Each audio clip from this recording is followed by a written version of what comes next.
We. This is about. This video is entitled "Flying Money." Flying money was coined, if you want to use that term, by the Chinese back in 800 A.D. The Chinese, very inventive people, came up with an idea. Humping around silver and gold all over that huge empire in China was a pain, literally. It was heavy, and they didn't like having to constantly cart it back and forth to all their different cities in their empire. So what did they do? They issued paper money certificates. They would give to a merchant, and then he could then trade it in for gold and silver when he got to his destination. It wasn't used in general as a currency yet. It was strictly used really to transfer wealth with the merchants from place to place within China. Let's fast forward a couple hundred years. Now we're going through the Tang Dynasty and the Song Dynasty and the Qin and Mongols, and we're not going to get into Chinese history, don't worry. And now paper currency is actually being used by the average Chinese person. It's no longer backed by any kind of gold or silver. It has value all in and of itself. Marco Polo shows up in the late 1200s. He thinks it's great, fascinating, and he takes it back to Venice with him and shows off.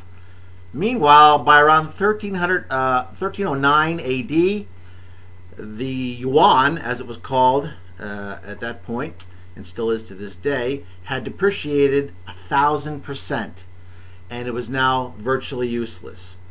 And this is my primary point of this video. Oh, I guess I should talk about why they called it flying money. They called it flying money because, well, the slightest breeze made it fly away. Now, Chinese may have invented paper money, but it didn't stop there. After that, Europe and America all got into the game, and it's still flying away to this day. There is no paper currency that has ever maintained its value over any length of time.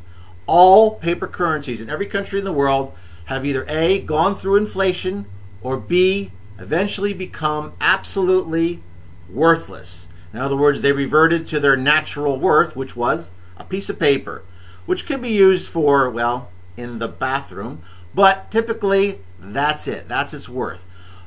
I'll show you an example if you don't believe me. Let's take the 1950 US dollar, and give me that dollar back. We're going to make believe this is an actual paper 1950 dollar. This is what I have here in 1950. It's a 1950 paper dollar, and I go to buy gas. I can buy 4 gallons of gas in 1950 with a 1950 paper dollar. It's about 25 cents a gallon at that point. I could also have had these with me in my car, which is a couple of Walking Liberties. Just show them up again so everybody knows. A couple of Walking Liberty silver half dollars, which also equal $1. Now I could have bought, you know, upside down. I could have also bought, oh great. I could have also bought 4 gallons of gas with those 2 silver half dollars as well. Now let's fast forward to 2010.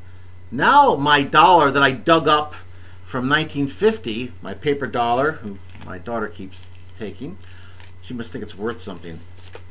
This now buys me what? Less than half of a gallon of gas, because gas is around $2.50 a gallon. On the other hand, if I sell my 2 Walking Liberty silver half dollars, I'm going to get around $14 or so, and I could buy about 5.5 gallons of gas.